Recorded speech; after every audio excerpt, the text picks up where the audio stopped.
Moving now into her first starting off basically the history of the black budget and how we got here. She's going to break that down now, which is critical for us.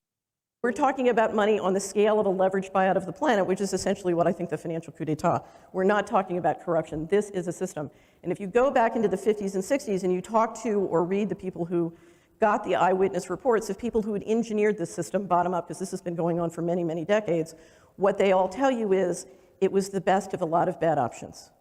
You know, we, the intelligence agencies, got in the organized crime business and grew the organized crime business because we had to have the money, we had to have it on a secret basis, we had to control. Now, yesterday you heard Dr. Farrell talk about and really stress the fact that at the end of World War II, we put the intelligence agencies in the financing business. I'm going to talk about it more then, but think about this, because this is a very important governance issue. You take people who have the power to be completely non-transparent, even though they're operating under the cover of government and government law. So they have governmental authority, they can operate non-transparency, they have a license to kill. So they can kill with impunity. They are now empowered to run a hidden finance system using organized crime, narcotics trafficking, mortgage fraud, and the loot thereof in partnership with the people, you know, the people that we were fighting during the war. So you've got the Japanese Yakuza, you've got, you know, the Nazis, you've got all these different groups, okay? And you put them in the banking business where they not only control the money, but if you look at how the money's accumulating, remember they don't have to pay taxes, right? If you look at how that money is accumulating, they end up having more capital than everybody else. So you're talking from a governance standpoint of creating a very frightening kind of animal. All right.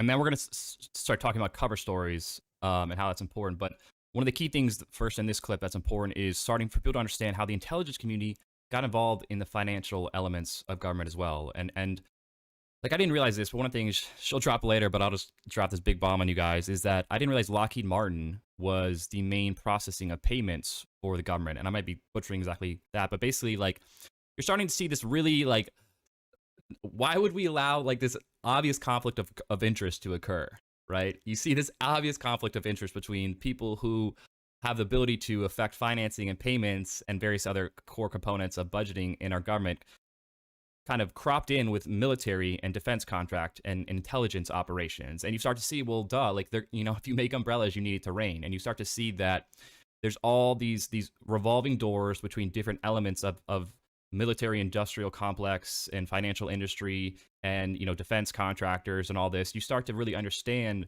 how this stuff, how can this happen, right? Like, you hear 2020, how does this happen? Well, because you have major conflict of interest, because you have people unaccountable without transparency being able to do these things, right? And that didn't happen overnight. This has been a long process of multiple little things that we'll document here to allow for that unbridled, crazy amount of control to occur.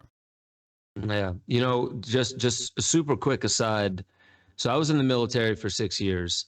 And while I was in there, I'm not going to say I was in some, you know, high-ranking position. I was really just a crew chief, which means a mechanic on C-130s. Mm-hmm. And I remember, you know, stuff would break down and we would have to repurchase things for the airplane. So C-130s in the cockpit, you have these window panels that you can actually, with a lock, you can open up the window. Obviously, you don't do that in flight, and it opens in, obviously. You don't do that in flight. You do that only when you're seated in there, cleaning, maintenance, whatever. And there's this little latch. So when the window opens, you know, and you shut it, there's just this piece of metal, this little mechanism that latches it. And I remember that thing was defective. And they were super quick to not fix it. They were just like, well, just replace it. So I went in, I had to look at the books, and I had to order a new one. And this was Lockheed Martin. And that one thing was, I think it was between $1,000 and $1,400 for a tiny piece of metal. And I remember going to my higher up and asking a question. And he was like, I can't talk to you about that, but I have to call in. And I forget who it was, but it was somebody else to come in and explain it to me. And so anyone who asks these questions, you have somebody special come and talk to you about it. And I'm not saying there's something super weird here beyond what we're already talking about. But basically, when he came and explained it to me, he was like, listen, this keeps the money going, because if we weren't to spend this money, you know, like this money, I know it seems weird, but when you spend this money, that money is shared across several different entities and the people who work within those entities. And so when you get that one little latch, you're actually paying for people to be employed and yada, yada. And he explained it to me how it all makes sense that this little piece of metal cost upwards of $1,500. And I didn't really fully understand it back then until I got out and started making esoteric agenda and stuff along those lines. That basically what we're talking about is that's the story that makes sense of all this money being circulated around. And that's not even the money that goes missing. That's just the money that we know of that's going in to fund the military. So like it's just one of those little anecdotes to show, like, even from somebody who was inside of the military at a low level, they had to bring in somebody special to come and explain this to me to make sense of it. And this would have been post 2000. This might have been 2003, 2004, or something along those lines. So imagine most of what Catherine Austin Fitts was saying during the 90s, before it even hit year 2000. She was saying that she became privy to that most of the money, it was already decided, was going to be leaving the United States. That money was going to start leaving the United States in droves. And maybe we'll get back to that. Yeah. But I just have to say that, like, this has been going on for quite some time. It's not just a news story, but if you look at it historically, that feels like, man, I was in my teens back in the 90s. Yeah, but that's a blip in the, a blip in the radar, basically, of the timeline of some of these major things that we've been talking about. Last time we were talking about technology that goes all the way back to World War II and where we're at now. These things aren't forgotten of, every couple weeks because of new news narratives. So that's just something I wanted to throw in there, but let's dive back in. Okay, so now she's going to talk about some of the cover stories for this money, essentially, and the black budget. Okay, I want to talk about incompetence and complexity. I have worked running a large line management operation government. What I will tell you is that the senior civil service in the United States government that I dealt with were the single most competent people I've ever worked with. They were absolutely outstanding. If they'd gone to Wall Street, they would have made a fortune. The problem is not incompetence. When somebody decides they want government to move in lightning speed, they can and do. Okay?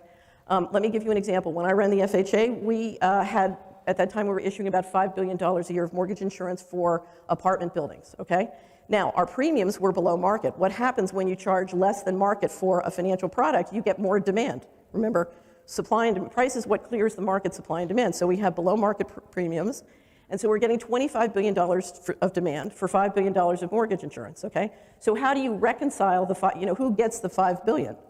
Well, what you're supposed to do is write up sort of instructions to the field offices that says, as a policy matter, we have decided that people with pink polka dot apartments that have less than 100 apartments west of the Mississippi should get all of this insurance, and then they just make sure that those are the only people who get it, right? You can do that.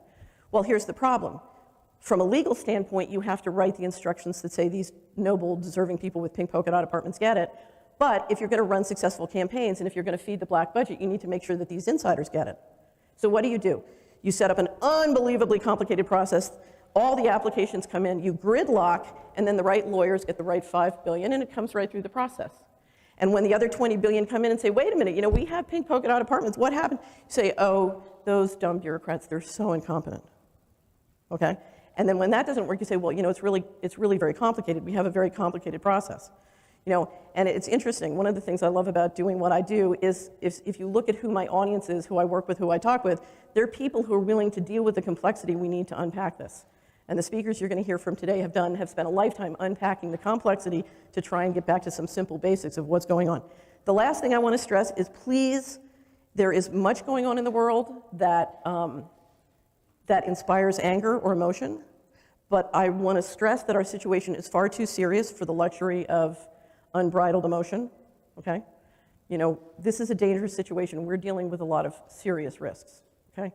And one of the things I can promise you, having worked on Washington and Wall Street, most of the people I dealt with and worked with in Washington and Wall Street were as fine people as I've ever known. I cannot explain what's happening by the fact that they're bad guys. Now, have I watched people who I work with who I thought were good guys behave in highly irresponsible, unethical, and evil ways? Yes. So I'm not saying I forgive them. There's some of them I'm constantly calling names. I always give Goldman Sachs a hard time. I used to work there. But please don't try and explain what's going on just with saying they're evil and we're good, because one of the things we have to deal with is the fact that this system is implemented one community and one household at a time all around the world, and we are all guilty, indirectly or directly, okay? We all have to take responsibility, not because that's the right thing to do, but that's how we get our power. It's by dealing with me and changing me and working outward from that that I gather power, and that's what we need in this situation because we're up against a lot of power.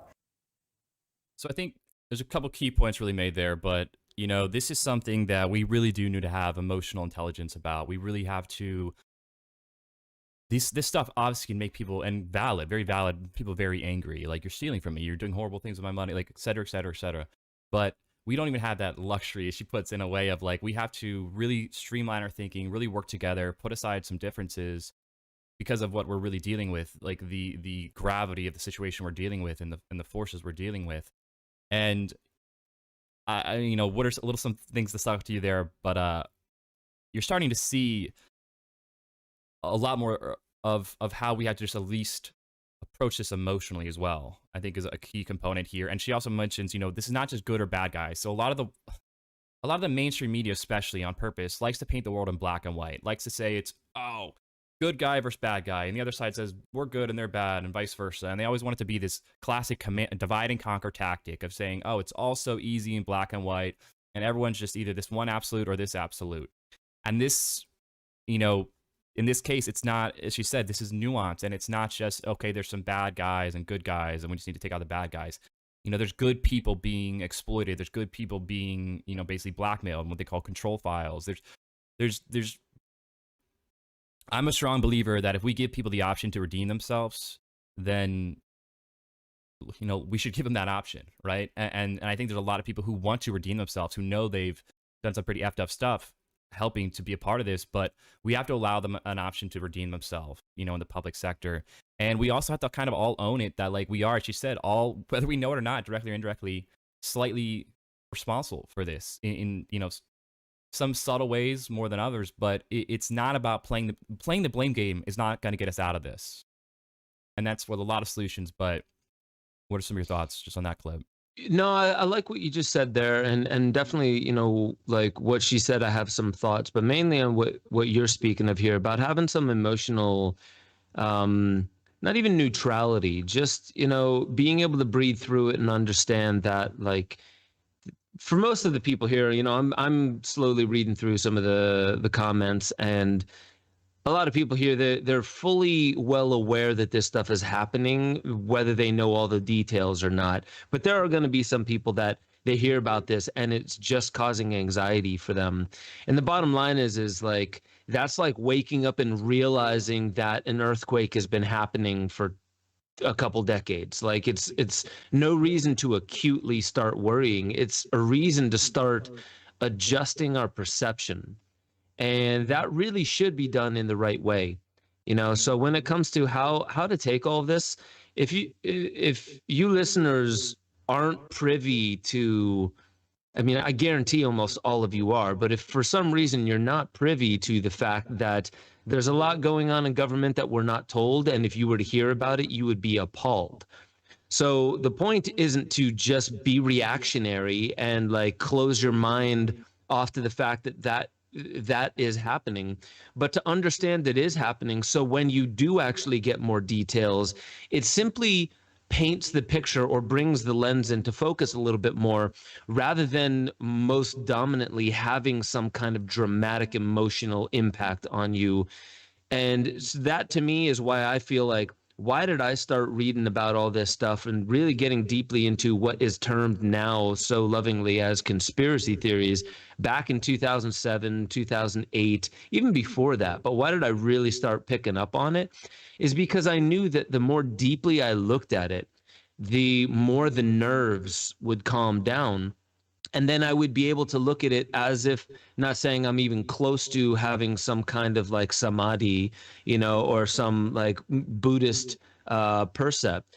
But when you're able to look at these things without getting hyper triggered about them, then what is revealed to you, I truly believe, and this is the core reason why I entertain so much of the external world when I talk so much about our internal orientation, is the more that we're able to look at the outside world and keep that, not neutrality, but a clear perception without reactivity, then we start to understand, once we learn new things about what's going on in the world, our gifts and how we want to use our gifts in the world begin to come into focus more as well. And that, I really do believe, if there is such a thing as a soul, and our soul speaking to us and giving us, little breadcrumbs about our purpose in this reality, I believe it comes through not blocking out any reality, but just listening to what's out there and staying neutral to it, and knowing that none of it means that you have to write this book one day and say, I believe in X, Y, and Z. I still haven't been that guy. What I do believe is that we need to develop our gifts, get skin in the game, and use our voice according to what we truly believe we're here for. And if you're doing that without looking at the darkness of the world, and without even just looking at where's the money going, this isn't something that you have to believe in something you read on Google about the Bavarian Illuminati. This is our budget. This is the past couple decades. Yeah.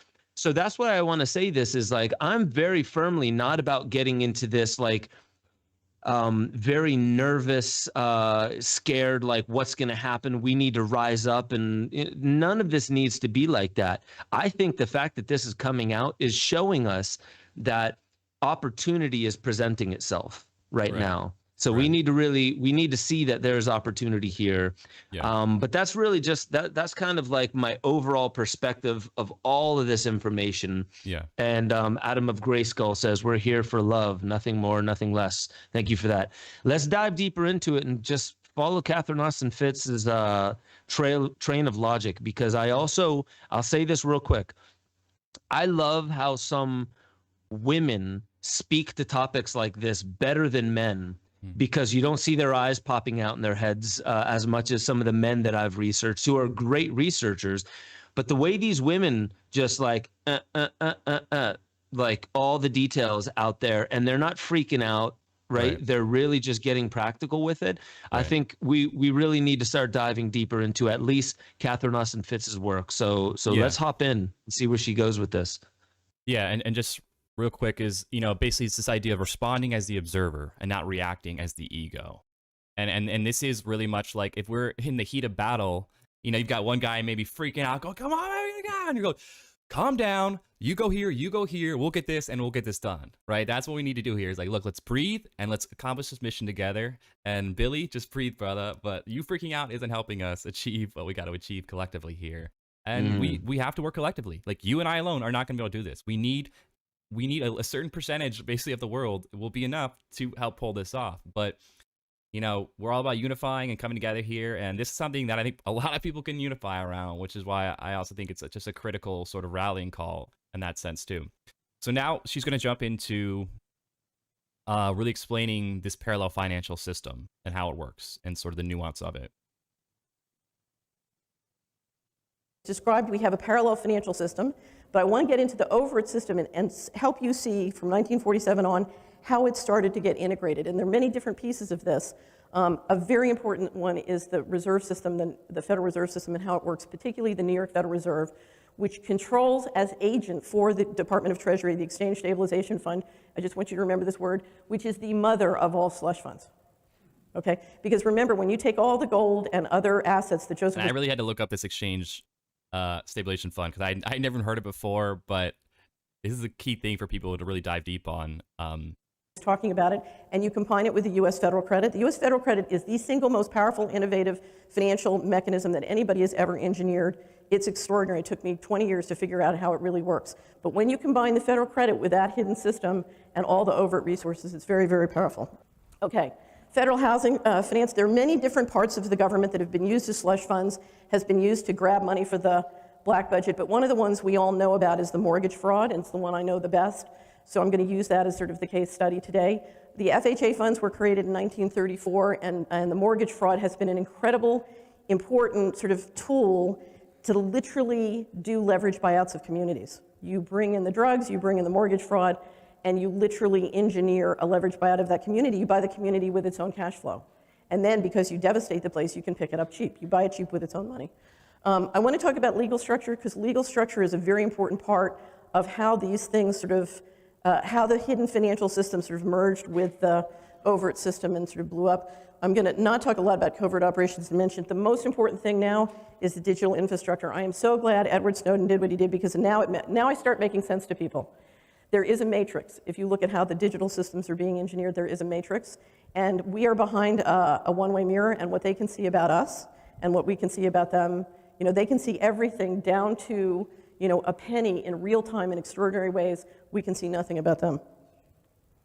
Okay, let's talk about the New York Federal Reserve. The New York Federal Reserve is the depository for the US government. Okay, the Federal Reserve has a board of governors, which is the policy group you basically see all the time. There are 12 member banks. Each member bank is owned by its members. I have written to every member bank, it was about 2,000, I wrote to everyone, and I said, who owns you? What are the members who have stock, and how much stock do they have? And what contractors and corporations manage your digital databases and have access to that data, and do your member banks have access to that data? And every one of the public affairs offices at all 12 Federal Reserve wrote back and said, that's confidential information. Okay, but the New York Fed is the mother of all member banks because it controls the bank accounts for the US government. It is the depository. Now, it works through its member banks, but those banks run the bank accounts and they finance the government.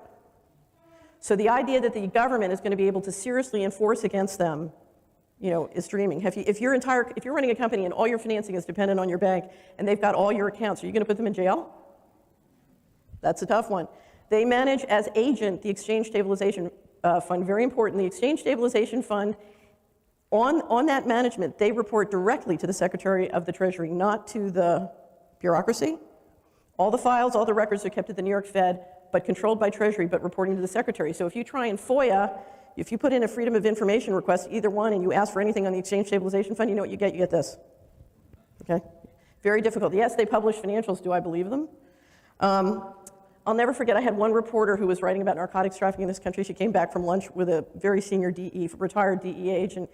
She was very depressed. I said, what happened? And she said, he looked at me and he said at the beginning of lunch, look, all the wires batch and run through the New York Fed. They know where every dime is. That's how it works. All right. So you're starting to understand more the nuance of the parallel sort of financing of this.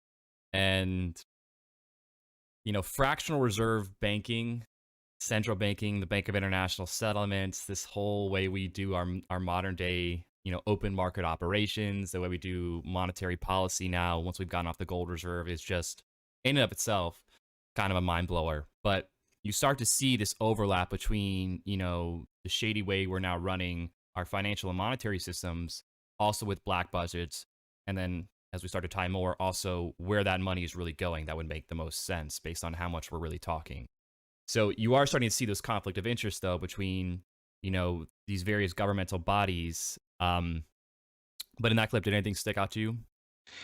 Yeah, specifically, and I had even a question for you. So when she's talking about the housing, so she she said something here about like the housing, how you import the drugs and you can destabilize an area, and something with the mortgage rates, I believe she said. And I can't remember the exact terminology. So they give these subprime mortgages. I mean, this was the whole 2008 crisis. 2008, we gave all these horrible subprime mortgages to what were called ninja loans. No income, no assets, no job.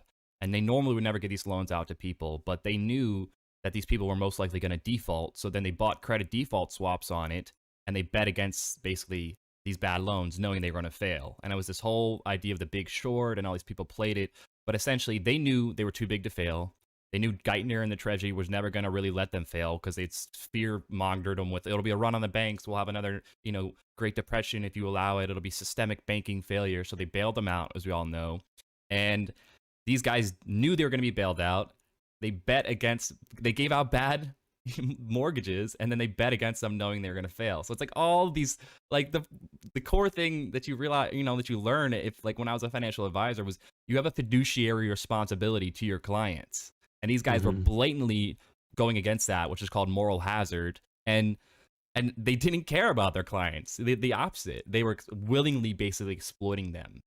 And obviously that causes massive bubble, et cetera, et cetera. A lot of people know from there.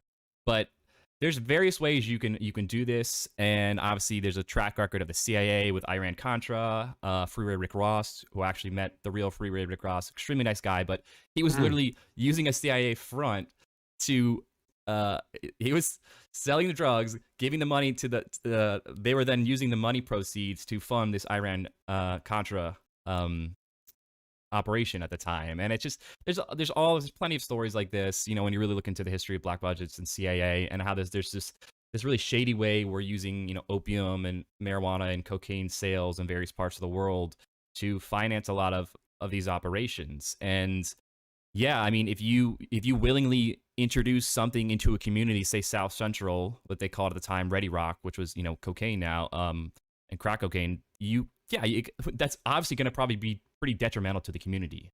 You're going to start having a lot less fatherless homes, more people going to prison, and you're going to see a serious deterioration of that community wherever it is. Make sure y'all head over to benjosephstewart.com, become a member. You'll have access to the growing library of deeper dives where I talk about all the stuff that I really can't talk about on YouTube. Make sure you get involved in the Discord chat. That's where a lot of the conversation is happening, talking about new theories, being able to interweave into the greater conversation that is how we awaken infinity. That's our highest potential.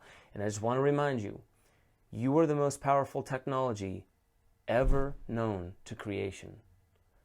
Wield it like an artist with a conscience.